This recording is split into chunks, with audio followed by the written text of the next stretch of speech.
Hey Juventini, welcome back to the All Juvecast. This is episode 143. We are going to be recapping the match against Napoli. Obviously, not a result many of us were expecting. We did the pre-match live yesterday, trying to get prepared for this one, and it was very, very positive, very, very optimistic from all the Juventini. I don't think anybody even predicted a draw in the pre-match. Well, we got the 1-0 loss to Napoli. These kind of pick up my own spirits. So on the score ticker there, you'll see who scored the goal. I just put midget in 31 PK because I'm just so frustrated. So call me unsportsmanlike, call me whatever you want. I have to do something to kind of pick myself up. So it feels a little bit better. Okay. But joining me for this one is a first-time guest. Maria, it's great to have you on regardless of the result. Yeah, glad to be here. Booked for quite some time. Yeah. So I'm excited to finally meet you and get you on and hear your thoughts about Juventus in general, but we will recap this one. So first off, good morning, regardless of the result. Thanks for joining. And there's a bit of a tradition around here. When guests make their first debut appearance, we like to hear how they became fans of Juventus. So Maria, if you don't mind sharing, we'd love to hear why Juventus for you. Yeah, so I started supporting Juve around 8-9 years ago. And when my nonno passed, I was like in a very bad spot mentally. And I was just flipping through the Italian channels just because I had nothing to do. And the game was on. So I was like, you know what? Let me watch it. And I just fell in love with Gigi, just his presence on the field and how he commanded the game. And he was the one that made me fall in love with Juventus. So that's why I still pick him out as my favorite player. I would defend him no matter what. So that's why you see me on Twitter, like, don't shit on Gigi because I'll come at you. No Gigi slander. There you go. So there you go. That's why I first started. And then despite my family, my dad's a Napoli fan, so he was all happy about the game yesterday. So I was surprised I didn't get a phone call because usually when that happens, I get a phone call. So he rubs it in my face. Yeah. So, I mean, there's nothing else you could do. Like, I know I'm going to get made fun of anyway. I know I'm going to be on the shit end of the stick. So, at least I have two cousins that are Juventini. So at least I have some backup. Yeah. Well, the thing is you can tell them, just ask how good that beating Juventus trophy looks in the trophy case. Yeah. There's no trophy for it. So you saw in the way they celebrated. And I mean, good for Gattuso, whatnot, because I do think it would have been a bad decision for that club if they were to get rid of Gattuso. But yeah, 100%. Regardless, they celebrated it so hard, and it was just like, oh my God, it was such an undeserving win, in my opinion. We'll get to all that. But that's great to hear your story, Maria. And it's great to see that. I've heard that story numerous times, that it's just Juventus became an escape almost, right? And then it just like it grew from there, and what started as just something to like almost take your mind off something ended up just being this huge love affair. And then obviously as the years go on, and when you tie yourself to guys like Gigi, even Del Piero before that, loyalty like that is pretty much something you're probably never going to see in the game again. You know? Yeah. So that's great. Thank you for sharing. We're going to get to the match recap. We'll talk a bit right now about the lineup going into this Napoli-Juve match, and then we'll talk about expectations. We'll break down the match real quick, and then we'll get to all the good stuff that I'm sure everybody's waiting to hear about. So real quick here, shout out to the Juventini that are joining immediately here. And then we got Iskander saying, I still can't believe we didn't take the 3 points. That for sure it's ours. I do agree with you is that we played well in defense and midfield, but very disappointed with our finishing. Absolutely. And then even AJ, for all the problems Napoli have, they're just 2 points behind Juve. Yes. Yeah. And again, oh, well, we'll get to it. We'll get to, the aftermath and what happened after this one in terms of score lines and whatnot. But it's it really, really stings. Is it over? No, I don't. I feel it's far, far from over. But again, we'll get into this. So, Maria, we had the lineups. We had Szczesny in goal, Quadrado, De Ligt, and Chiellini, and Danilo across the back, with Bernardeschi, Bentancur, Rabiot, and Chiesa across the middle, with Morata and CR up top. I see this lineup. To me, it tells me we're possibly going to lean on Sandro against Porto. Tells me McKennie is not wanting to be risked. They don't want to risk McKennie because of the hip thing he's been going through. And then we've heard about the news with Artur that he was out and dealing with this injury that could potentially need surgery. So, ultimately, this lineup I was actually fine with. De Ligt and Chiellini, we know Bonucci just came back from a knock, so no sense in risking him. De Ligt is more than capable of playing this match and the match against Porto, so I had no problems with the actual lineup, and I still felt confident we were going to get a win. I did call in my match day live Napoli would find a goal. I said I don't think we're going to get a clean sheet. I was like, I could see them winning a PK or something. I was right on that, and that was about the only damn thing I was right about because I called a 3-1 victory for Juve. That's what I thought was going to happen. How were you feeling when you saw the lineup? What were your thoughts when you saw the lineup? And what was your prediction? What did you expect? I was fine with the lineup. The only question mark for me was Berna, of course, because against Inter, I didn't really see anything of him going offensively or on defense having Sandro. So I was like kind of questioning his Pirlo's choice on choosing him again in the starting 11. But he didn't have that bad of a game. I know a lot of Juventini like to shit on him of his performances, but he wasn't that bad, which I was surprised. And for me, I think we came out wanting a win, and we should have gotten the win with this lineup. Yeah. And like for me, I guess the better players this game were Chiesa. I saw a lot of movement from him, and a lot of creating chances and stuff, and as well as Danilo and Quadrado before he came out. I think in the first half. Well, and we'll get to the player performance part of it at the end there after the recap. But you're right about the Bernardeschi thing in terms of he's definitely been a scapegoat his entire time. In this one, I think there was a lot of things. It's funny how so many can be quick to jump on players and fault players before looking at what's happening on the pitch and what's the opponent doing, what's it creating, what's it doing to these players, right?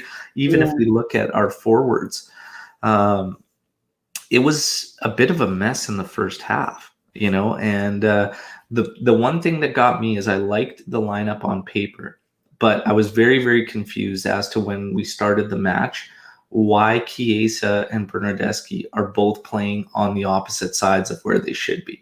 Yeah. Bernardeschi should be on the left side and Chiesa should be on the right.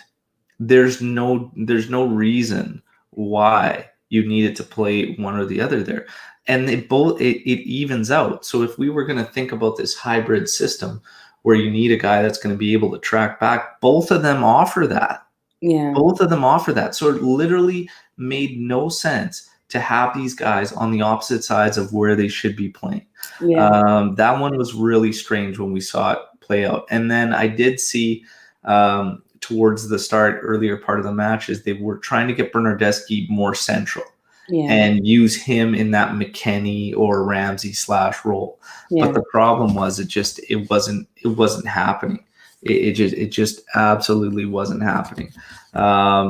They quickly shut down the wings, Napoli. They had a low block, and we've seen this historically from Juventus over the past 2.5 seasons, where when a team sets up that way and they force you there, force you to come through the middle and whatnot, Juventus struggles. Yeah. They just struggle to create. And in this one, our forwards started abandoning position. They started coming out, way out, collecting the ball, but they had way too many guys to try and beat. There wasn't enough team play. And there was opportunities in the first half where we had through balls that could have been played that just weren't. It just wasn't happening. There wasn't enough ball movement. And we were very, very flat for the first half. Yeah. You know, these are kind of some of the things again. To Alex and Colin who just jumped on saying ciao, everybody. Let's get to the recaps real quick, Maria. Okay, so 9th minute. This is probably the only through ball I saw in the entire first half, and it did come from Bernardeschi. Morata unable to latch onto it on the backside. A bit of a soft attempt there, but defender in his way there. 13th minute, Bernardeschi in a good spot. His shot gets away from him. Ronaldo very, very tight to him there too. We were always in each other's way in the first half. Yeah. You know, like Morata, I think even had a hard one-timer, and Ronaldo blocked. I can't remember the player that blocked it, but we were in each other's way and bunched up a bunch. And then you get to the 29th minute, and what should be a nothing play, and unfortunately, Chiellini is not in control of his hand, and it's right in the face of this guy, and it goes to VAR right away. I knew that's PK. Yeah. You know? I thought it was kind of questionable, but I could see why it was. Yeah. But it is what it is. I don't know why he also got a yellow for it too. I think he should have been a PK, and then that's it, or nothing, and then the yellow. Yeah, the yellow probably could have been pretty harsh. I think there. Well, I was like walking on eggshells anytime Chiellini did any type of tackle, because the game could change in a second, and you could have got a second yellow, and that probably would have changed the game completely in favor of Napoli. Yeah, I just think, like, you know, in that situation, he's got to be better. I immediately thought this is getting called. I did not like Pirlo talking about this after. I did not like him talking the way Pirlo was speaking, saying, I would like to see if that call gets called for Juventus. I didn't agree with that part of it at all. Yeah.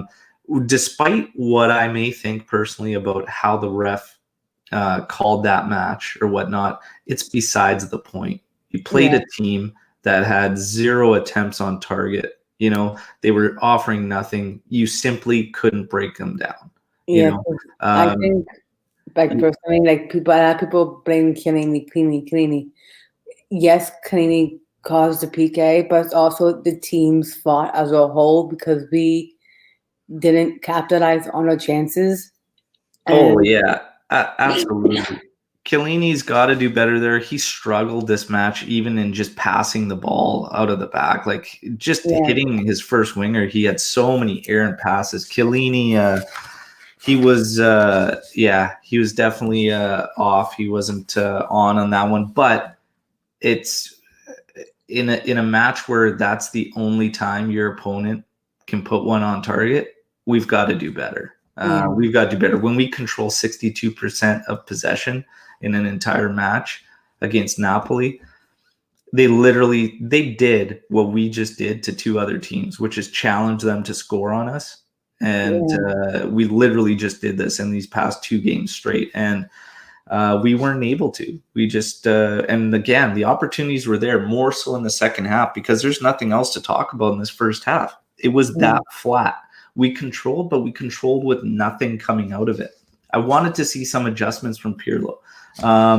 The argument could be made because of how low back Napoli was sitting and challenging us to do so, to maybe bring an extra forward in, still keep Morata in there, because a lot of people are saying just get Morata straight out of there, but maybe you can argue for the space he occupies, try to find a way to slip Kulishevsky in there as one of those alternate roles and get him in with those other guys in there, and take it to them. We have to remember this is a makeshift defense at the back. There's no Koulibaly, there's no Manolas, and we didn't even really challenge them in the first half whatsoever. We were so light, we were not aggressive. And if you see a team sitting back like that, you got to be a little less fearful to commit to the attack. So I was really, really frustrated in the first half. And I was also frustrated in the amount of indecisiveness up top, because there were opportunities where we had some good numbers coming back at them. And we made a mess of these counterattacks because the guys, all of them, Morata, Chiesa, CR, they waited till these plays were dead. They had opportunities to move the ball and then cause some confusion, make runs. There was runs being made. Nobody was rewarding any run. They all wanted to beat these guys individually, and they made a mess of these counterattacks. It was frustrating to watch. Very, very frustrating first half. How'd you feel at the end of the half? What kind of changes were you wanting to see, if any? I just thought the match, again, like you said, was very flat. Nothing really to see besides the PK and the one through ball from Berna. And coming into the second half, I thought maybe McKennie would come in, it cause some destruction, win back some balls that were much needed, because Napoli was also kind of sloppy, I think. And I was hoping maybe Kudo coming in. Originally, before the PK, I wanted him to come on for Morata, because Morata didn't have that good of a game. But then once they scored the PK, I still wanted Kudo on, but play all three, like with Morata and CR7. Yeah. So just to get some more attacking threat. Yeah. And Morata's very good at holding up the ball. So hopefully, I was hoping even a Messi goal, I would have took too. I was like, well, yeah. Just at this point, it doesn't matter how. You just need them, right? And yeah, you're right. So the other thing I spoke to at half would have been a simple change, which should have happened throughout the first half, which is simply switch sides between Chiesa and Bernardeschi. Yeah. Just switch them over. Get Bernardeschi on the left. He's on his good foot. At least he can start having some swings in there. Get Chiesa more involved and push him forward, just right out forward. Even if you had to switch into this 4-3-3 or whatnot, just to do it, to commit three guys to the top and make it harder on those guys. Put a little more stress on that makeshift defense. Even that would have sufficed for me at the start of the second half, just to maybe 10, 15 minutes just to see, and with the right approach, the right aggressiveness. And man, we didn't even see that. What we ended up getting for a change was Sandro in for Cuadrado, because Cuadrado obviously got injured. So he ended up getting an injury and he had to leave. So that became the change, was Sandro in for Cuadrado. But those guys did switch sides. At the start of the first half. Bernardeschi and Chiesa switched sides, and immediately Chiesa far more involved and getting triggered on that right side. And we started moving the ball quicker, getting out to those wings to isolate him to try and get it. But Napoli did do a good job, because that's all they set up to do, which was that low block. The second Chiesa got there, the other defender was running to make sure they had two guys there shutting down those flanks. And they did do a good job. We generated very little. When Cuadrado was in the first half, there was a couple instances we did get him behind the defense and deep on that flank. But they immedially took that away after that started happening a couple times. Yeah. And they were committing a midfielder to get there to help that fullback. So that's what we were dealing with in the second half. So it was always going to be challenging. Then as it went on 10, 15 minutes, you could say, well, let's get Kulishevsky in there or whatnot. Like, let's commit a little bit more because Napoli is not countering. They're not offering anything, any threat whatsoever. And we talk about this. They started off pretty good for you. A 46th minute, CR7 ends up going wide on an opportunity when Chiesa did some great work on the wing, actually did get the ball in there. 2 minutes later, the ball falls to CR7 right in front of Merit. And just an awkward attempt to try and get it on goal because CR7 was ahead of the ball. But again, unfortunate for us, he could only direct it right to Merit and not put it away from him. That one hurt. I thought that one was for sure goal. Yeah. Continue 6 minute, and the ball finds Chiesa after some more good work deep, and he hammers one again, too close to Merit, and that one gets stopped. 62nd minute, great ball from Danilo. Morata ends up scoring, but he's offside. I didn't even celebrate this one. You could see it a mile away. Morata needs to go offside for about 2 or 3 goals before he gets one. It's like his goals count for 0.33 or 0.5 sometimes. So that sucked. And then McKennie comes in for Bernardeschi shortly after. So we're about the 63rd minute. And that sucks too, because if he is dealing with a hip issue, it sucks that you have to pull him into this game. But honestly, it might have been bugging him for a while because McKennie seems a bit off for a couple appearances now. Yeah, I think this game I definitely saw McKennie being off, and I think it was due to that hip injury. Yeah. Which I wouldn't maybe have played him, but then again, who are you going to put in because you have no midfield? Yeah. So it's just injuries, like, that's how the game is, but it's hard now. Yeah. We're playing every 3 days. We got Coppa Italia, we got Champions League, and then Serie A. Yeah. So in this one, I mean, honestly, it was so hard. They shut down the wings. You needed to find a guy that's gonna be in the heart of it, that's technically strong enough. We have that guy when he's on that's exactly what you need against teams like this when he's in and around that area. It's Paulo Dybala. In the current form he's been in this season, it may have not amounted to anything, but that's the exact profile of a guy you need when a team's going to do that. But it nonetheless wasn't an option. Pirlo was pretty much handcuffed with options. We'll get to that after too. But 68th minute, a ball sitting up at the top. Sandro steps into it and blasts one. CR7 just barely couldn't get to it on the back post, but I was almost wanting. I don't know if Sandro was attempting to go far side post or what he was trying to do there. Like maybe I doubt he was trying to blast it there for Ronaldo to latch onto. I think he simply missed the goal, which again is just up to us in execution. And our execution was off because there were opportunities to bury some goals, especially in the second half when we all out pushed.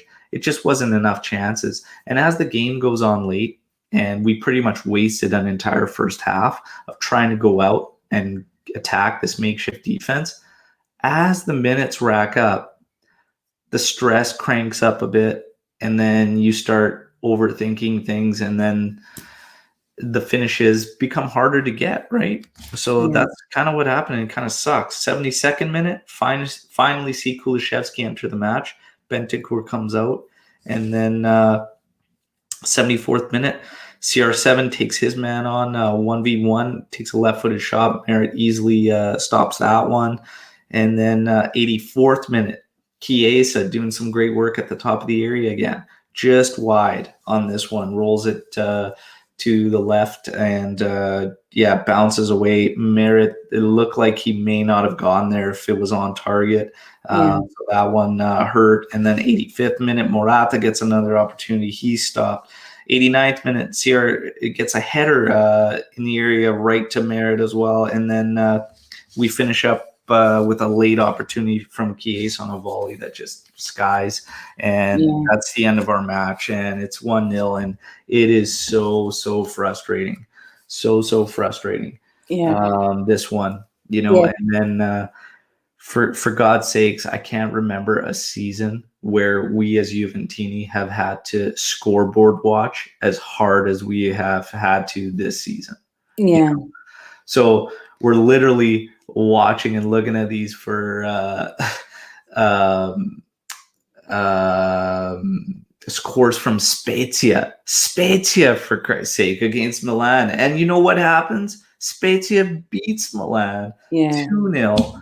And that's what makes this one sting even more. So it's a frustrating one. And here's Dad Calcio boy laughing about my score line here. If you guys missed it, that's my way of trying to make myself feel a little bit better about things. I just love it when like they have like the ball boys like walking in with the players, and they always pick some kid who's like hella tall for Insigne. Like he's like towering over him. I'm just laughing when that happens. And I was laughing because Chiellini, like, he was like towering over like Insigne, like he could stomp on him, like squish him like an ant. I know. This match, it just stings, and you can't help but look back and think, what if, we dropped one after crucial mistakes against Lazio. It was just a series of unfortunate events. We lose that one. We draw it, but drop points. Benevento, Crotone, Fiorentina. It's ugly. It's ugly. And it is what it is. But now the discussions become, player performances. Let's go this way before we dive into like the bigger discussions. But player performances, Chiellini, you kind of spoke to him just now about a little funny scenario with Insigne there, but he was off in this one. We can all agree he was off in this one, but it's crazy how we can just quickly just shit on him and just say, yeah, that's it for him. Like he just needs to retire, when for the past week and a half, he's been absolutely stellar. And to be honest, this match, he wasn't at his best. He was definitely not sharp with passing or whatnot, but honestly, it was not the reason we lost. As far as Chiellini goes, I still see him as a key cog. If he's healthy and fit, I still have him in there with confidence. What's your thoughts on Chiellini? Again, like same as you, I think Chiellini's still at his best when he's on his game. And I just feel like since we didn't score, Juventini have to find a person to blame for us losing instead of blaming the entire team. Because we didn't score. Yes, Chiellini caused a penalty, but like shit happens. But then again, we should have done better that game. And with the chances that we had, and the very little chances that Napoli had, they had like 2 shots on target. And we had the amount of the possession and the amount of missed chances from Morata, Chiesa, and CR7. We should at the very least, tied this game. If not, we definitely would have won, because if you looked at the stats, we definitely should not have lost this game. And that's just it. You cannot blame Chiellini or whatnot in a game where you control. This comes down to one thing. Napoli played their game plan. It was highly negative. We were challenged to break them down, and we were unable to. They found one iffy goal, sure, we can call it that. They found one PK, and we couldn't muster up even one to just draw in this thing. So you can't really attack Chiellini in a match where we have 62% possession, and are unable. I don't know how many attempts we ended up putting, but again, we talk about some of these opportunities. The finishing just wasn't there either. In the first half, Bernardeschi had a great shooting position. and he skied it. He absolutely skied it. And then, you look at these other opportunities. Ronaldo was in close a couple times, couldn't do it. They got in each other's way, blocking each other's shots sometimes. It needed to be a little bit more thought out and orchestrated from Pirlo as well, in my opinion, when he should have adapted a bit better when he saw what Napoli was doing. So that's the frustrating part. Especially like even CR7, like the goals he missed, he would score in his sleep, like 10 out of 10 times. Yeah, I mean, header and the other shots on goal. I feel like he would have scored that in his sleep. Also, I wanted to touch on set pieces. I think we need to get a little bit better on set pieces, corners, free kicks, and whatnot, because I think those can 100% change the game if done right. And we had like 8 corners, and I hate when if Juventus does like the short corners. Yes, I think it just doesn't work and we have the heading capabilities in the box. De Ligt, Chiellini, Ronaldo, like these are the players that could head the ball. Why are you playing it short? Yeah, they haven't done short ones for a while. I agree with you, though. I hate them. I think they're useless. Goals like that, we've lost those luxury goals. We had a streak there for a while. We were getting quite a bit during the Pjanic, Dybala era of free kicks, and that's kind of disappeared. Those were great luxury goals when you can get one of those guys to step up and they can bury it. Man, that's a luxury that we have taken away from ourselves, essentially. And no Ronaldo fanboys can even come at me with this, because I literally have 2 of the biggest Ronaldo fanboys I've seen on Twitter posting the exact same thing, saying when he steps up for a free kick, if it isn't for Portugal, I already don't even care, and I don't think he's going to score. So even they know he is just so abysmal on free kicks. It needs to change. We saw Bernardeschi taking them from the right side. We actually got a great opportunity from Chiesa off of one, because everybody pushed as Berna approached, and hit it hard and low to the top of the area where Chiesa got to it.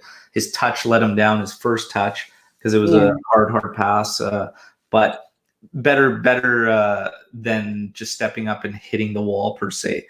But on the other side, Ronaldo got one into the wall, and his other one went over the goal. For me, we've got to get better. The corner kicks, what's frustrating is they usually don't even make past the first line of defense, the first defender. That's the frustrating. So I agree, we have to get better, but those are also luxuries. It has to be better from an execution standpoint all around. But in this one, I just really thought we need to we need to start figuring out how to this low block. This has been something that's been following this team for a couple 2.5 seasons now, where it's just like, wow. When this happens, I'm starting to lose confidence in, number one, if Juve's even going to be able to score, and then especially if we fall 1 goal behind, I start to think, man, I don't know if Juve's going to do it, if they are going to get a goal, So it's a frustrating one. They need to figure it out. Real quick, want to say ciao to Vishwajit and Antonio, who joined us coming in here, and we see some comments, and Collins kind of nailed it earlier on with basically Pirlo didn't have any answer to Napoli's defense. Simple as that. There's no plan B, right? He needed to work around that a little bit better. Lewis agreeing with some earlier points, saying yesterday would have been a game where Dybala, if fit, would have been perfect. Yes, if he also gave us more and how up to it he was, because he struggled this season. But that trait, that skill set is exactly what would have helped big time. I want to talk about some of the other comments I saw and whatnot after post-match, Maria. And one of them was Arthur missing was the difference. I saw quite a few. And again, this goes back to what we were talking about a bit earlier when you see fans either attack, say, Bernardeschi, just attacking single players and thinking that one player will ultimately make the big difference. And for me, in what I saw in this match, why would we have needed Artur? We controlled the game. Yeah. 62% possession. For me, he's an escape from the press. He's great in possession. He can move the ball, but he can move the ball decently. But Rabiot and Bentancur were not the reason we lost this one either. They got the ball to our forwards, but our forwards took themselves out of the positions they needed to occupy. And Pirlo didn't really tweak his alignment, so to speak, enough. And Ronaldo came out and drifted out. The problem is when Napoli set their low block, every guy, Chiesa, Ronaldo, they want to beat these guys, but Napoli started committing 2 guys, 3 guys. You're never going to get around these 2 or 3 guys every time. Yeah. So you want to say Artur coming in. Number one, Artur's not even – I've not seen a key pass from Artur or a creative pass from Artur lead to a goal. That's not his game. For me, he doesn't make the difference. It was totally the system and Pirlo not able to set these guys up enough to break Napoli down. Your thoughts on this whole Artur missing is the difference? Yeah, I agree. I don't think Artur would have made the difference. Like, I feel like this game was too, like, rough for him. Like, I think we needed Bentancur and Rabiot this game to break down, and I feel like he would have just gotten, like, if Artur played, one wouldn't done anything, and 2 would have just got, like, even though he's good at keeping the ball and pushing the ball forward, I feel like he would have just gotten like abused the whole game or most of the game if he played. So I still think that Artur, as good as he is, needs some time to adjust. Because the La Liga is very different in the Barca style of play, very different than how Juventus play. I honestly, Maria, I don't even see it as him needing to adjust so much anymore. I think, like, I don't see that in him. I don't see these key passes. Like, he's had a couple opportunities this season, and he had one where he could have hit Ronaldo free and clear on goal. He blew it right by, like, almost to the byline, like to the goal line. Like, it was just, I'm not seeing that touch even over the top. So, you know, Vishwaji, with all due respect, you're coming in here saying we were missing the creative link. McKennie was tired. McKennie was dealing with an injury and whatnot, but he's been off for a couple matches now. So I think that's been bugging him.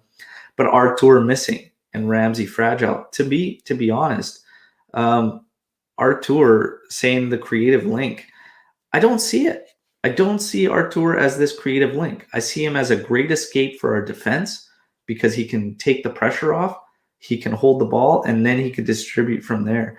But he still distributes the ball mainly to our flanks, which is how we like to attack. We like to attack through the flanks. So I'm still not seeing this guy as this big creative link. You could make the argue that he may have helped with the tempo in terms of the passing, because sometimes Bentancur and Rabiot can be a little too slow. You can make that argument, but I don't think he becomes the creative link, and I don't think he breaks this game free for Juve. Yeah, as creative midfielders, we don't really have a lot besides Ramsey and maybe McKennie, like just pushing up, and then if Dybala plays like the central attacking mid role, that's it. And like someone said before, Ramsey is always at J Medical. Son has to be there, keep them occupied, and so they have their jobs. But like, who else do we have that can, you know, make something out of nothing or create anything? That's just it. And when we went through the Mercado thing, I said, like, it's a hard pick because we have multiple spots right now that you could make the argument need help. You could say we need another fullback, true fullback. You could say we need another striker to offset Morata. You could say we need a creative mid. And I agree with all those, to be honest. But the creative mid, we don't have a guy like that. Even when we talk about Ramsey, Ramsey is a different style. Ramsey does his work in creating space and whatnot, and he has to be really tight. But we need creative in terms of the passing range. We need a guy that's going to be able to get that ball there, and if CR7's back post, he has a high opportunity to hit that ball. We don't have a guy that's going to pick that play out and hit that ball where it needs to go. We need someone that could see, okay, if CR7 is challenging down the line, or even Morata for that instance, you have confidence he's going to set that through ball in there and it's going to have the right touch. Ramsey's not that guy, even if he's our creative midfielder. He's the guy that attacks space and is good in short passing and can work 1-2s. That's a different style. We need a guy that's going to be able to pick these passes out, a guy that can break a team that and punish them. You need that passing range. Fagioli, our boy.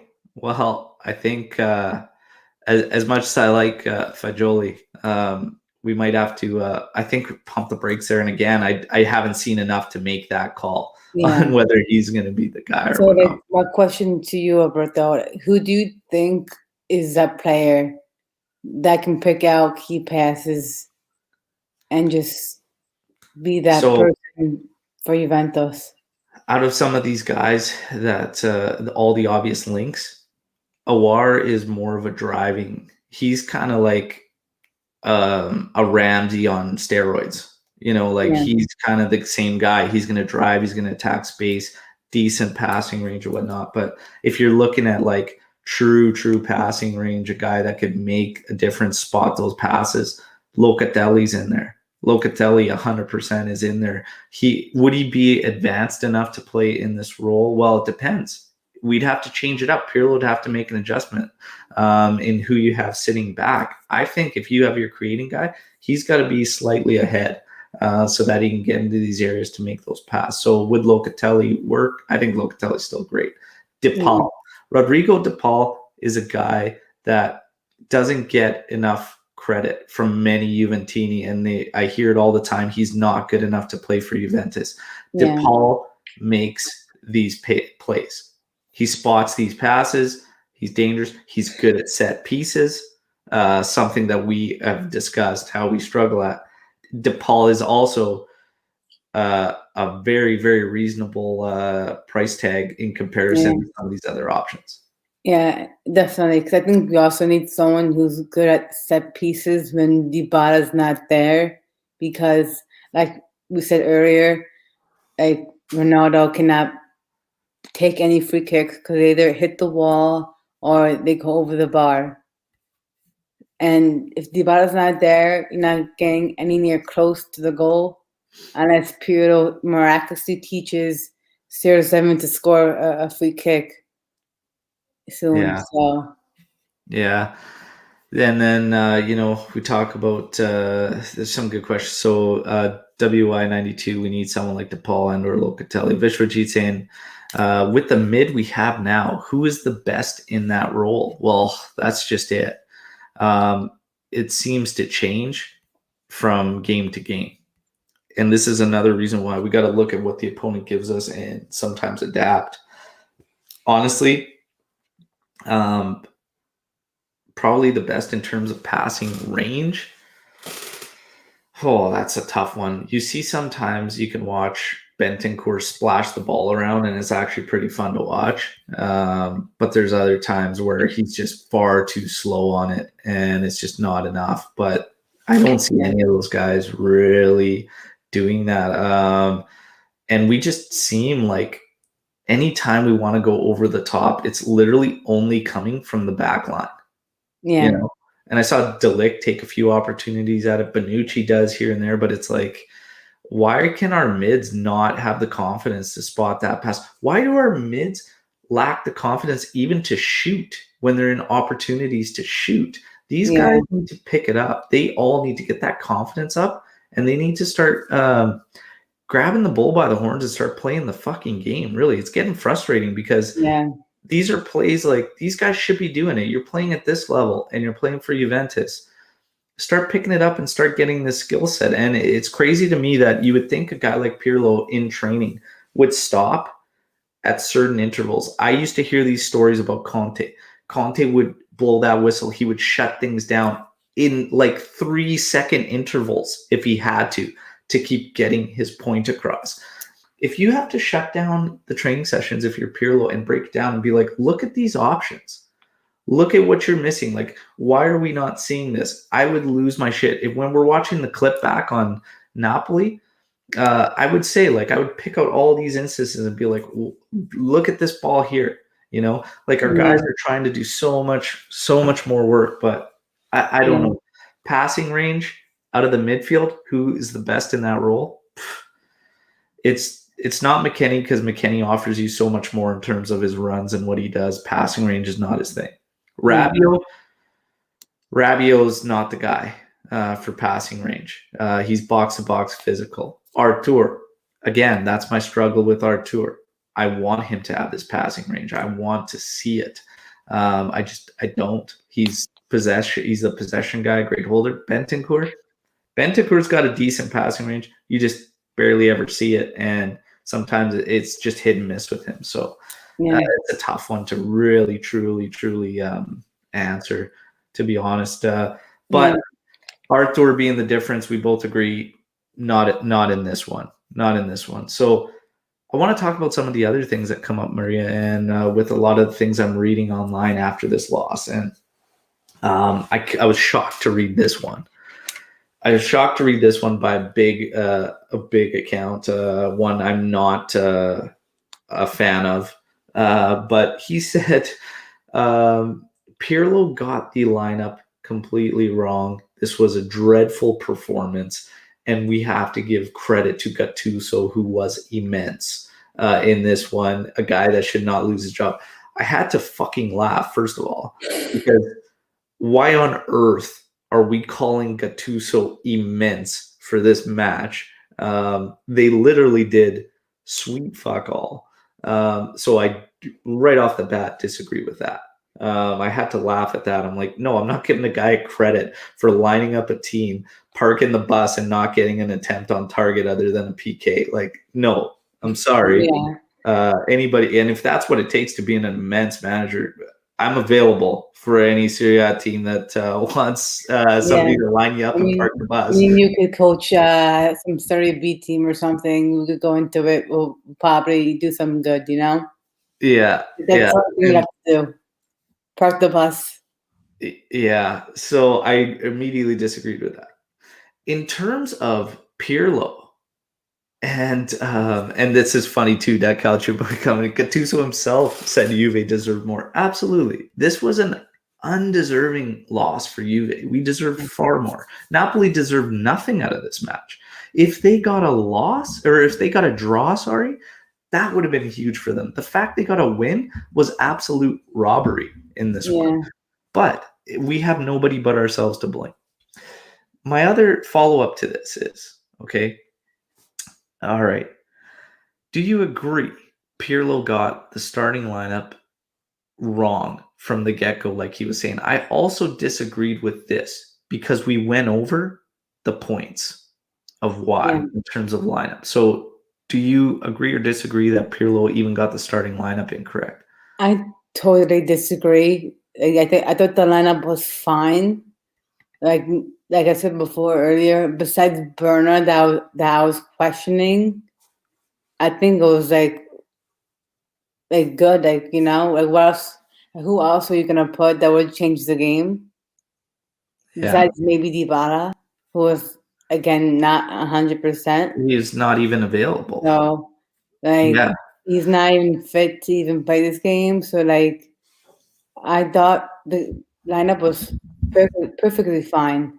Yeah, I agree. I mean, we should have won 100%. This is something else he was getting ravaged for on that post, and rightfully so, because what was Pirlo going to do? Sandro, number one, at the best of times, the guy looks like he's, I don't know, 29 years old going on 85.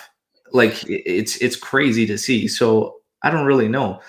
Do you need it? Like for me, Sandro's like a safety net defensively. Were you going to need him against Napoli? Probably not. You'd be more than fine with Danilo, who's been fantastic this season. Yeah. And then Quadrado on the opposite side is arguably, again, the best on the other side. So why is there an issue there? There's no issue there. You go to the midfield. He's got Bernardeschi on the left. He's got, you put him on the right, and then he's got Chiesa on there. So it's like, while people may have their opinions of Bernardeschi or whatnot, it's still perfectly fine. He offers you support there or whatnot. And then you've got Artur, who just took an injury. Ramsey's not fit. You go with the two-man in there with Bentancur and Rabiot. But honestly, all that does is offer you extra attacking from Bernardeschi and Chiesa. Because if you play at three middle, sometimes it's not as offensive. McKennie was not an option. Everybody that was yelling for McKennie's dealing with this hip thing. Yeah. Not stream. Why would I want to start that's considered lock in our midfield if we have Porto on the horizon? Yeah. I have to disagree that Pirlo got the formation all wrong. Where I think Pirlo got it wrong was not adjusting quicker, and it almost felt like we were way too comfortable. In the first half, we were so passive. It felt like these first two matches leading into this, the two matches prior, we started to fall into this rhythm where we became patient, and we just thought we could unlock them on counters or whatnot. But the thing was, Napoli never truly opened up. Yeah. So when that happens, you have to react, and Pirlo needed to react quicker and have a set plan. And it should almost be set prior to the actual match. Yeah. Because it was almost like our players were even waiting for it. And it never came. It never came. And then all of a sudden it's like, holy shit, we have to get going. And in the second half, you see them get aggressive and commit. We should have been aggressive and commit from the start once we saw Napoli was patiently sitting back and not really doing anything. So I had to disagree with that big account, but it made me laugh hysterically, actually, to hear that we needed to give credit to Napoli and Gattuso for doing it made it seem like that Gattuso was like Pep Guardiola or something, some tactical masterclass from him. Unbelievable. So, Bernardeschi, Eric even coming in saying, is decent with his long balls, switch field passes. He is. I actually don't have I haven't had a problem with Bernardeschi in the lineup for quite some time. I see him a guy that he does a lot of work. It's work that doesn't show up on the stats, right? He does shit that doesn't show up on there. And unfortunately, this is a price you pay in today's world, and fans and whatnot is, those that stick to stats and numbers and whatnot don't really score a lot of that. So unless you're showing up on the stat board, it's hard to get it's just hard to get that feeling from the fans and whatnot. But Bernardeschi, he's doing his job.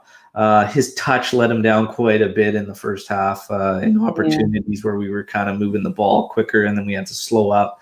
He's a weird one, though. He truly is, because sometimes his touch is unreal and it's great, and then all of a sudden it just disappears. Sometimes these switch balls, the passing, sometimes it's good, and it's decent, and then sometimes it's just off. So he's a weird one. He is a weird one. But in this match, I had no problem. And his current run of form, how he's been playing and working, at least, I don't see an issue. He's been running his bag off and working hard. Let's move on to the actual race itself. So we have a lot of Juventini that I was shocked to see how many were saying it's over. Yeah. In terms of the Scudetto. So we still have a game in hand. We're still 7 points behind, thank you to Spezia. And, It does hurt, all these ones. This one stings, but I don't think it's over by any means. There's still a lot of games. The nice thing for Juventus is that our schedule starts to lighten up. Yeah. We just went through a very, very intense portion. You know, the entire month of January was considered do or die for Juventus. Okay. Yeah. So we went through with one loss, okay, to those toilets. Everybody knows that one. But we won every other match. Yeah. Which is huge. And then you come into February with the Coppa Italia semifinal matches. You slam a Roma match in there and a Napoli match in there. So again, a super tough stretch. And we're not done yet because we have Porto in the first leg on Wednesday. Yeah. After that, lines up a bit with Crotone. Verona by no means is a gimme. That'll still be a tough match. But Spezia, Lazio, who actually are in a strong run of form. But earlier in the season, we're really, really struggling, and we should have won that match earlier, but that'll be good. But then Cagliari, Benevento, Torino, Genoa, all winnable matches. And then you don't face Atlanta till April 18th, but then again, Parma, Fiorentina, Udinese. And then you finish up with some strong ones again in the returns with AC, Sassuolo, Merda, you know. So it actually lightens up pretty decent for us. And Milan's, both Milan side schedules get pretty tricky. So this next round, these next waves will be critical. But for you and anybody that's here joining us, is the race over? Do you guys honestly feel that way? For me, no. It's not over until mathematically someone tells me that we're out, mathematically speaking. So for me, I think if we do capitalize on some of these easy games and we don't slip up points, and hopefully the Milan, Inter, and hopefully they step up and drop points, and we can capitalize on that. But as we know, as with Juventus, it's never that easy. But hopefully, I think Scudetto definitely 100% not over. So I find it it's hard to say. I understand sometimes fans could be very, very reactionary, and I could be very, very reactionary on match day, especially when you're extremely frustrated, as frustrated as I was also yesterday. But again, for not 1 second yesterday did I think it was over after it. I don't think so. This was a blip. I honestly, it would have been different if we got absolutely owned. I would have felt maybe a little bit more discouraged. Yeah. But the fact that we simply just didn't capitalize and we're clinical, again, we deserved all 3 points in this one. Napoli deserved nothing out of it. So for that, it keeps me kind of a little more optimistic in the fact that it's more tweaking from Pirlo's part. And I think, honestly, more than I would attack the players, I would be harder on Pirlo for this particular match. Yeah. I think, again, while we said he was probably handcuffed lineup-wise, I think there was still some alterations he could make. I don't think it was necessary to see Bernardeschi and Chiesa both on their off wings for an entire first half. That's an easy switch 20 minutes in, 15 minutes in, and it made a huge difference at the start of the second half. But again, you've just gone through an entire first half flat. Maybe that sparks it earlier, 15, 20 minutes, starts putting pressure on Napoli, start asking more questions of that makeshift defense. I kind of put yesterday's a little bit more on Pirlo than the actual players. Yeah. The players, they didn't execute as well as they should have, but they also were a little bit lost positionally due to how Napoli set up their shell.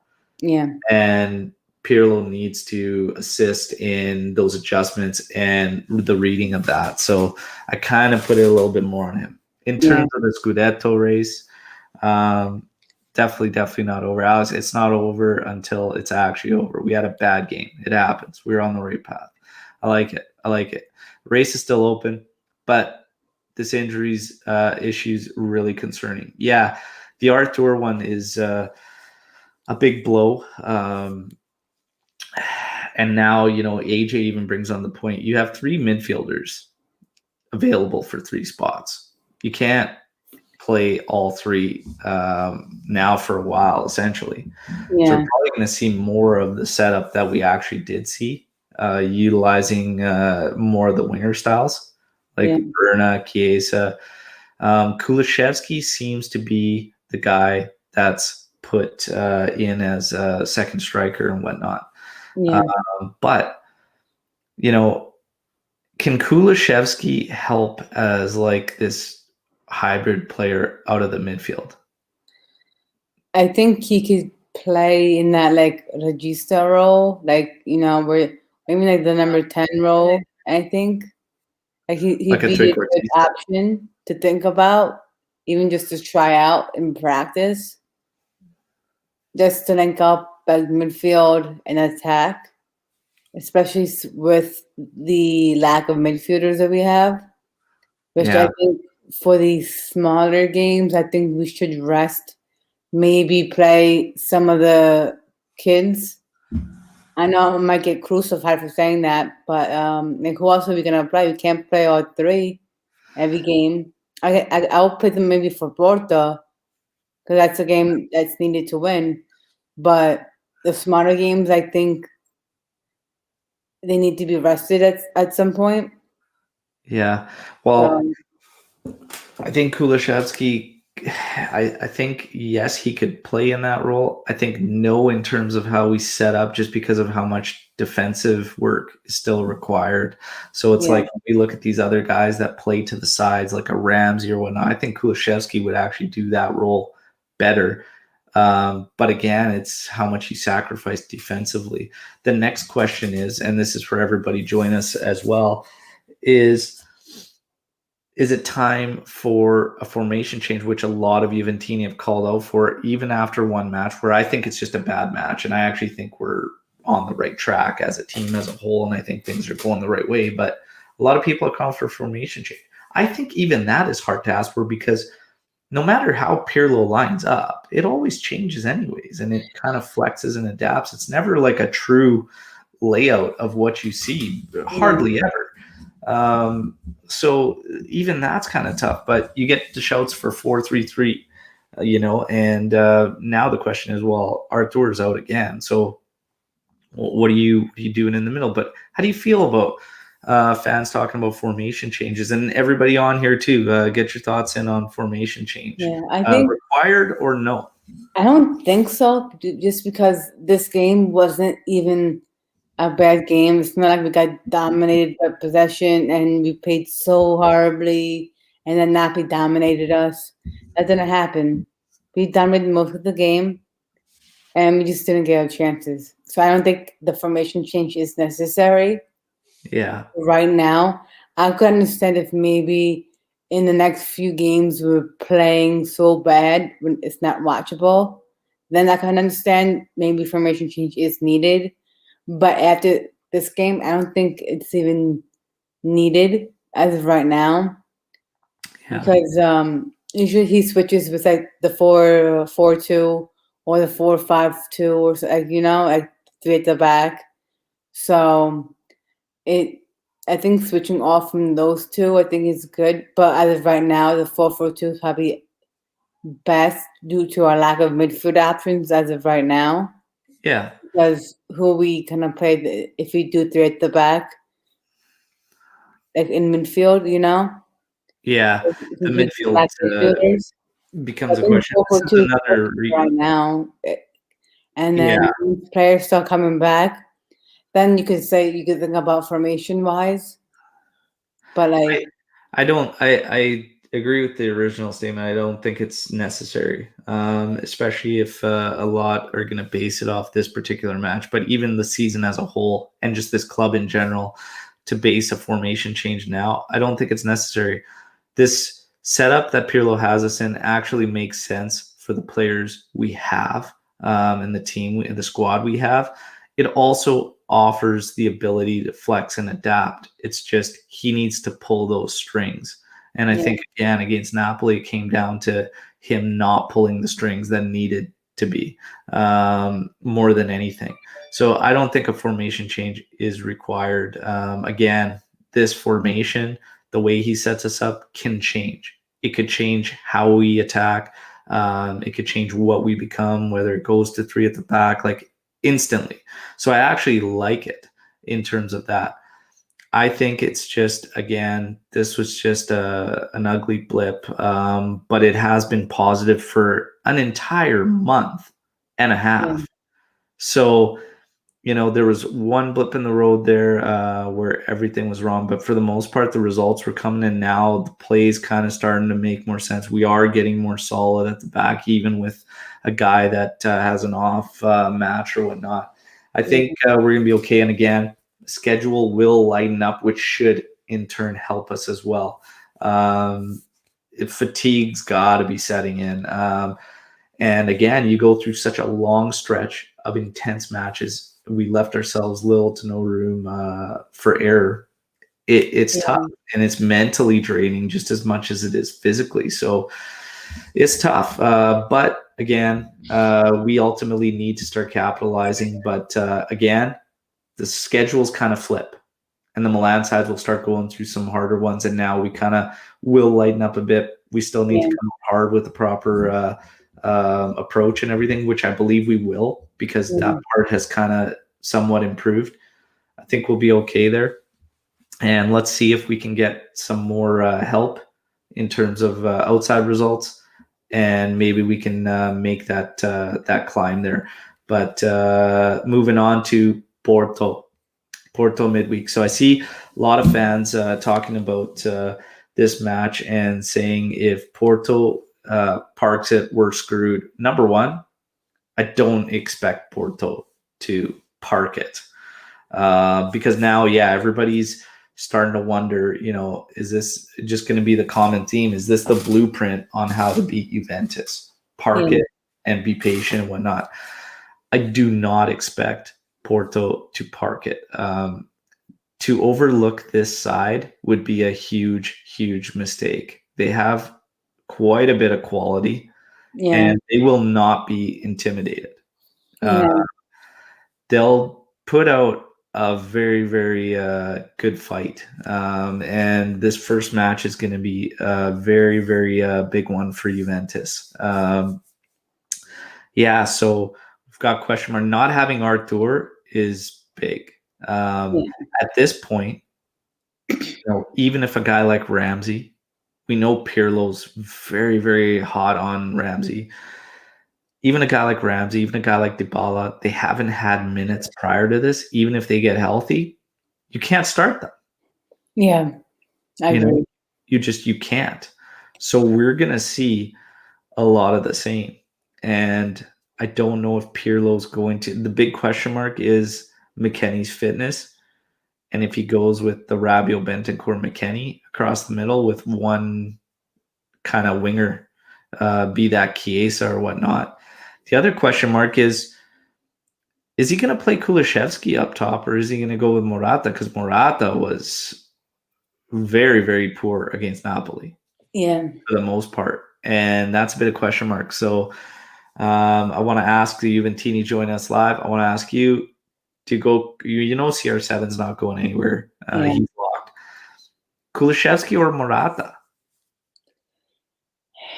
I mean, I would pick Kulu just because Morata's performance against Napoli, it wasn't just against Napoli.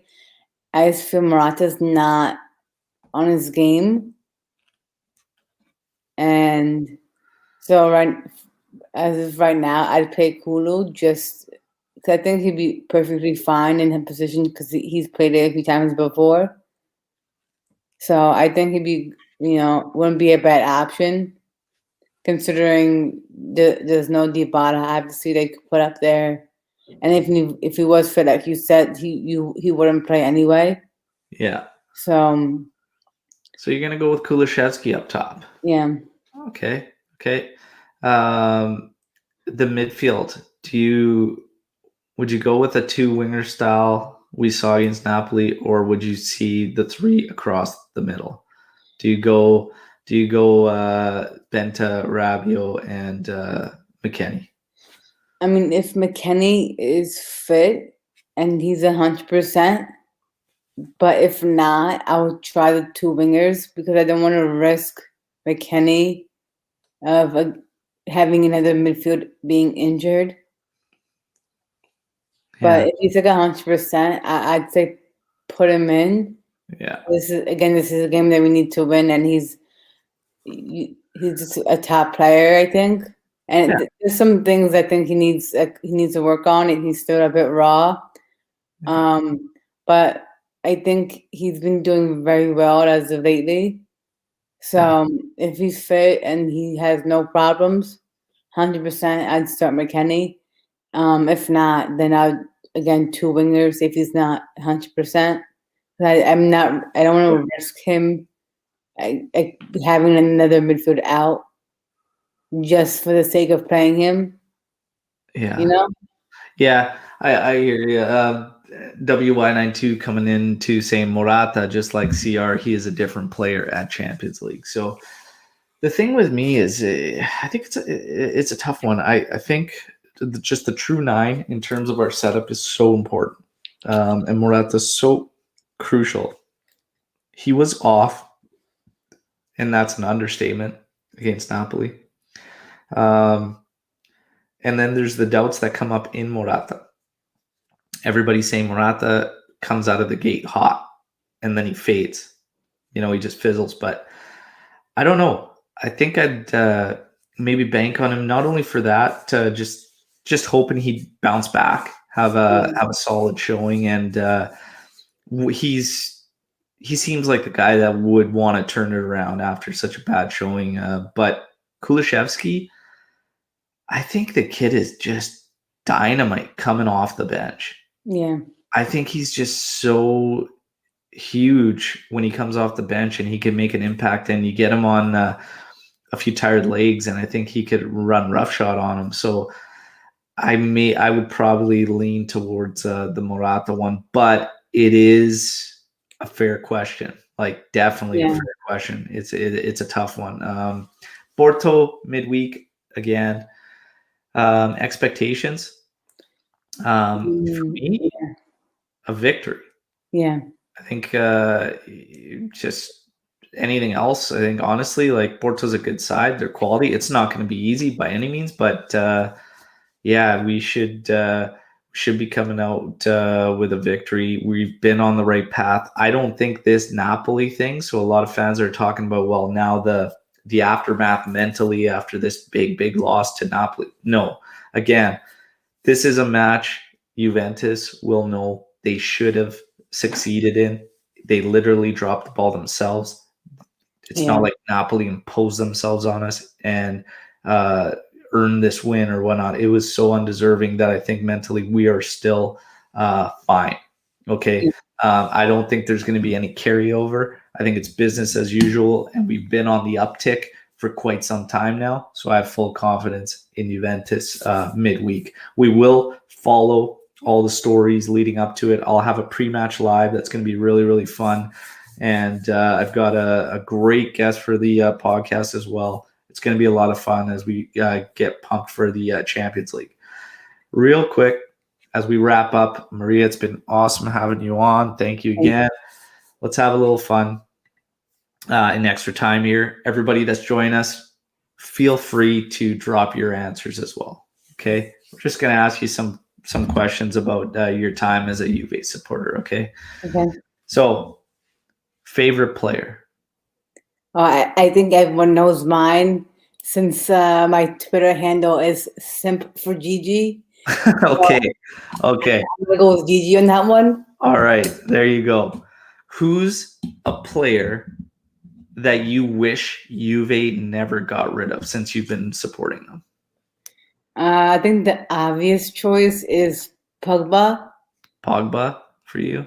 Yeah, I think with a midfield now, I feel like he could have helped 100%, even with the extra, even if we didn't have anyone else, and we didn't again we didn't sell anyone else. Like Pogba's the big one, 100%, because when he was on Juve, he was on, you Yeah. know, How did and you feel about when he was playing games with the number 10 and taking a Sharpie to the kit and stuff, and then saying Juve, now he's going home and Juve yeah, was a vacation? Did any of that change how you looked at Pogba?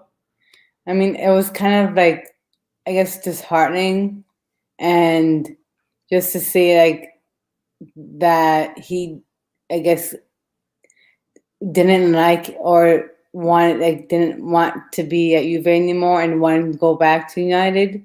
That kind of hurt, Yeah. but despite that, Pogba's quality, he's top quality, even though you don't see it as much now at Man United.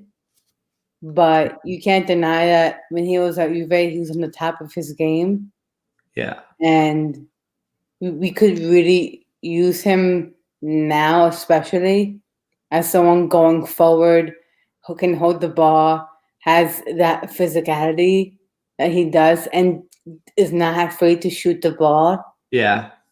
Great shooting range for sure. And we talked about our mids. They got to get the confidence up there. All right. Yeah, that's great. So Pogba is the one that you wish Juve would have not sold. All right. What is your favorite matchup?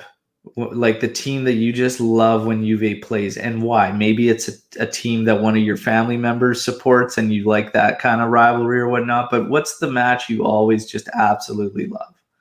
I think every time we verse Napoli, obviously, Now, because whenever I always get picked on no matter what, but even like if you win, I get picked on. That's just how yeah. my family works. And I'm just glad that I just have to deal with my dad because the rest of my family on his side are in Italy. So I'm just glad that I haven't just have to deal with them and no one else. Yeah. But like every time I request off from work because I work with my dad. Oh, there you go. Request off on days we were Napoli because if I come into work, I get cursed at the entirety of the whole 90 minutes. There you go. I forcibly remove myself from the situation, That's funny. That's and funny. because even like if I'm at work, even like the customers, no one's a Juve fan. I get three Merida fans for me, like, and one of the guys, I make fun of him because he likes three teams. I'm like, Rosario, Oh, you're I never, uh, I you're don't always even happy. have time for people that say they have more than one club. Like it's just like, how can you have multiple? I understand only in one situation because Juventini are fans from all over the world. I could see you also just supporting and being there for a team that's not within the same league or whatnot. That's just your hometown side, you Yeah, know? Like, so say, like, for me, for instance, yeah, I'm in Canada or whatnot. I'll have an MLS team I support for MLS or whatnot, but Serie A is it's Juve, and I have seen people that have multiple teams and even their bios and whatnot. I'm like, how could you possibly support all these teams, especially when one is a rival of another? yeah. And I make fun of him because he likes like Crotone, Napoli, and Merda. Oh I'm my like, God. you're always happy because at least you have one team that wins. But like, Whoa. Win I was what? like, huh? I was like, how are you liking three teams? He's like, Merida hasn't well, won a goddamn thing in what 10 plus years, and Napoli's fuck. Napoli's highlight is starting to fade too. That's unreal. But Juve Atletico for AJ. Always getting the Champions League ones are always huge. Colin came in with Juve, Real Madrid for himself, but in terms of Serie A, I like that with Napoli. I have cousins actually there in Naples, and we give it to each other all the time when the teams face. So I gave it to him pretty hard for the Supercoppa, and he didn't return the favor yesterday, and I think it's because he knew he was going to get the gears because of how undeserved that win was. So that goes to tell you a lot too. My own cousins wouldn't shit talk me for that win yesterday because they know they shouldn't have even had it. And my response would have probably been, go buy a goddamn lottery ticket because you guys got horseshoes up your asses right now. Yeah, I was surprised that my dad didn't call me yesterday at all. So I'm like, I'm happy about that. Don't get me wrong. Like, all right. So we've got your favorite match. Do you have any match day superstitions? I always try to wear my GG kit because I feel like it brings good vibes. Okay. And yesterday I didn't wear it, so now I'm thinking it's because of that we didn't win. Like, so I'm like very superstitious in that sense. Like I have to wear that because I figure it just gives us more, more oomph, Yeah, I know. I hear you. That's cool. Okay. Favorite moment from you supporting Juve? It could be a goal. It could be a match that stands out. It could be something with other Juventini while you were watching a match. Like, what's just your favorite moment for you personally over your time of being a Juventini? So, like, I'd say watching game-wise, I'd say what the Juve Atletico game where we came back 3-0. Yeah. But if I had to maybe choose like with other Juventini, there was one instance where me and my cousin met Trezeguet. We were watching the Juve Inter game, and it was like a meet and greet. So we met Trezeguet with a lot of other Juventini. So that was I always hold dear because you never really see a lot of Serie A players coming to the US and Canada because it was very, hopeful. And my big thing is I want to go to Cali, and I want to hopefully see De Piero as hopefully, fingers crossed. But I'd say those two are my top two. What was it like meeting Trezeguet? It was like surreal, and we saw him for like 2 seconds because it was at the end of the game, and because like they had like the Juve Youth Academy there too, and like the kids were like up his butthole, so we couldn't even get through. And I was like to my cousin, I was like, it was like the game wasn't like extra time, so I was like, yo, like let's just go up X. If you could sign our jerseys and take a picture, the worst thing he could do is say no. And so I go up first. I ask him first if he could sign my jersey and take a selfie with me. And he says, yeah. Because I guess the Juve representatives that were there said that he was going to take pictures with everyone after the game when the Juve Inter game ended. But we wanted to beat the traffic and like not wait in line for like an hour. So I was like, let's just ask him now before people start lining up. So he obviously said yes, and we took a picture with him, and he signed our jerseys. And then once the game ended, he dipped. Like they just rushed him out. I was like to my cousins, like, bro, like you're so lucky. We're so lucky. I said to go up to him now because if we didn't go up to him, we wouldn't have gotten shit.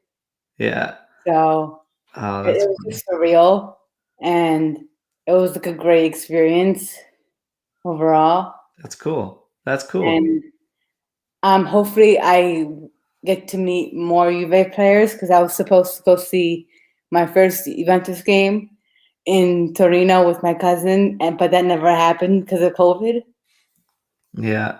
So hopefully, once it's done, I could go finally see Gigi play. Hopefully, before he retires.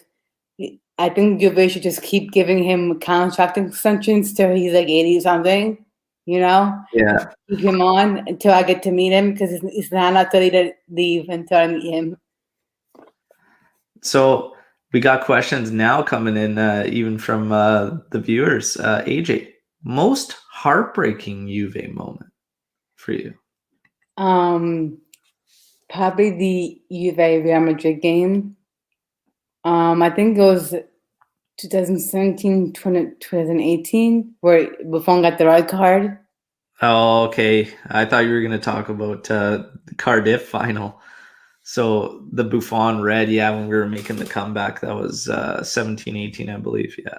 Yeah, and I think those two, the Cardiff final and in that game, I was devastated because we came back that game too, and we were playing so good. And the fact that they got PK and Buffon got sent off for literally nothing, I was so mad. Like I wanted to commit like mass murder. Like I was so mad. Most heartbreaking Juve moment is a tough one because unfortunately I have so many. It's of being a Juventini, right? Yeah, like so AJ says for him it's Berlin and the Bayern 2016 match. Yeah, everybody remembers just clear the fucking ball, Evra. But I don't know. I think for me it was 2003 Champions League final loss to Milan in the kicks.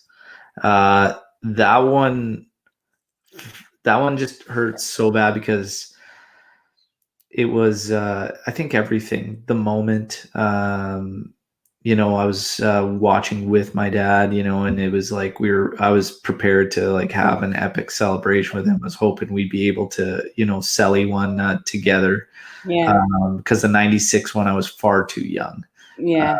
So like a concept during the yeah. So the 03 one, I was ready to, really, really celebrate. And I still say to this day, if Pavel doesn't pick up that terrible card that gets him suspended out for the final, I still say he's the difference in that match. Yeah. But for me, that one hurt. And watching Gigi just cry, sit there and just cry, and that one sucked. That one hurt. That one hurt the most. That was one of my favorite Juve teams of all time. Yeah. The 03 squad was probably my favorite squad. The other one I'd throw in there is obviously the final against and AJ said Berlin, of course. That final against Barca, I honestly thought we were winning that one for sure. I thought we were going to take that one. I still say that's a goddamn PK. That rat Alves on Pogba, that's a goddamn PK every day of the week. But yeah, that one hurts. Antonio's coming in for him the final in Amsterdam against Real Madrid. Killed him. AJ saying, I block everyone who posts the Shevchenko pen on Twitter. And then Alex coming in every goddamn year for me. Holy smokes. Take it easy, man. The Scudetti. Look at all this Scudetti run. But no, yeah, that one's a dark one. We should end on something a little more uplifting here because it is Valentine's Day as well. So yeah, let's pick up the mood a bit as we wrap up here. Very, very last one, and everybody can answer too. Your favorite goal, and this one's tough. This one's so tough. But your favorite goal and why that one stands out to you. This is a tough one because I love every Juve goal. I'd say like any free kick coming from ADP is just phenomenal. And it's just hard to pick up like one specific one. But even though I'm sad that I didn't get to see more of him play because how late I came in of being a Juventini, but just watching clips of him and his free kicks, we don't have that anymore. And like we were talking earlier, we don't have that like loyalty anymore. Someone who plays for the shirt, besides the obvious ones we have now, Chiellini, Gigi. So I think that is probably one of my favorites. Like just any. Yeah, no, that's great. And then WY92 coming in with the Nedved goal in Del Alpi against Real Madrid. That was an incredible match, absolutely unreal. And that goal was fantastic. Zambrota over the top, Nedved running onto it one time in it. Fantastic goal. Del Piero in that same match scored a beautiful one where he took the ball in. He gave two feints before going short side and being Casillas. It was a fantastic goal. Talk about free kicks with Del Piero. There's a plethora to choose from. The guy was ridiculous, but there's so many to choose from. AJ's got the Pirlo goal 2018. I think it came in like the 90. Was it 90 plus 4 or something crazy like that? That was a huge one. It's tough to choose your favorite goal. There's just so many. One that stands out to me, just I think the moment, and just because it's so recent and just everything about it, and the fight and the reaction and the celebrations and who it was against, that Higuain, not much to it, you know. The Dybala beautiful cross in and Higuain slamming it, and the fact that it was Merda, they loved it. Just loved that goal. In terms of finishes and just crazy finishes. The Del Piero one, I believe, was way back against Fiorentina, if I'm correct, where he gets a ball over his left shoulder and still hits it with his right foot. Yeah. Directs it towards goal and scores. That goal always, just for me, is absolutely insane. And then when we talk about long range efforts, that Pogba against Udinese, where the ball path is just absolutely insanity with the swerve. So many great goals. But in terms of importance and everything, the Delle Alpi one's huge. That Pirlo one really turned the tides on that season too. So there's so many great things. But I'm glad we picked it up after the dark path we were going on with the moments there and whatnot. But this has been a lot of fun. Maria, last question, and this goes out to everybody too before we wrap up. You could add any one player in today's game to Juventus. Who would you most want to see join Juventus?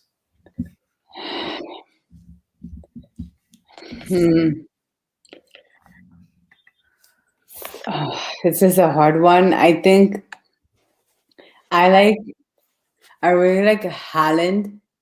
I think he's a great player. That's one I would choose. That is, he's just deadly in front of. He's like deadly in front of net. So he's like, hopefully, when Ronaldo leaves, because eventually he will leave. Hopefully, we could get him onto our, Yeah. And Colin coming in here, he's torn between Locatelli and Haaland as well. Haaland, he's, I think, an incredible talent. The speed on this kid is unbelievable. Yeah. How many times do you watch him like on corners where they're defending and he just rips up the field, passing everybody. Like he's a beast. Yeah. And Locatelli, I love Locatelli too. It's if I had to pick just one, this is hard, really, really hard to do. One player you'd love to see at Juve. I'm torn between Mbappe and Haaland. Yeah. I've always admired Mbappe, and I think he's just a fantastic player. I'd be torn between those two, to be honest. But a lot of great picks, so many awesome players out there. So see if we have some fun in the summer mercado. See if what ends up happening. My last question to you, Maria: have you ever been to Juventus Stadium and taken in a match live? No, I have not. I was supposed to go, then COVID happened, and it fucked me over. My first ever game, and I've seen Juve play when they come for preseason, but that's not the same. To North America occasionally. Like it's not the same as like going to Torino and watching the game there. And I was so upset. I was crying. Yeah. To go, and I was going with my cousin, who was also his first time watching a Juve game live. And I was like, of course this happens to us. Like our luck, we miss our first game ever. Yeah, well. But I was like, hopefully, when COVID's, thrown down and stadiums open back up, we could go watch a game, because the game that we were originally going to go was like against the Lecce or something. Yeah. It was like, hopefully now we could watch a better game, like, like any game would be nice, but something might have been more hyped up or something. Well, hopefully we get back to getting fans in the stadium, and hopefully you can get over there and take one in. It's a hard feeling to put into words, especially for us being in North America. It's quite a trek to get out there, and it is expensive. It's an expensive venture, but I hope sooner rather than later you get to experience that. It's absolutely amazing. Hopefully we can all get back to some normalcy sooner rather than later. COVID's fucked up a lot of plans, not just football matches, but we continue to go through, and at least the matches themselves are something to look forward to. Weekly. So thanks again, Maria. It's been fantastic having you on. You're a great guest. Had a lot of fun having you on. And thanks everybody who joined, took part in this discussion live. And if you're listening to this on audio, make sure that you remember we do record these live. So if you want to take part in the discussions, hop on YouTube, subscribe to the YouTube channel, and reach out if you want to be a guest, just like Maria did. So thanks, Maria, again. Thank you for having me. We will do this again.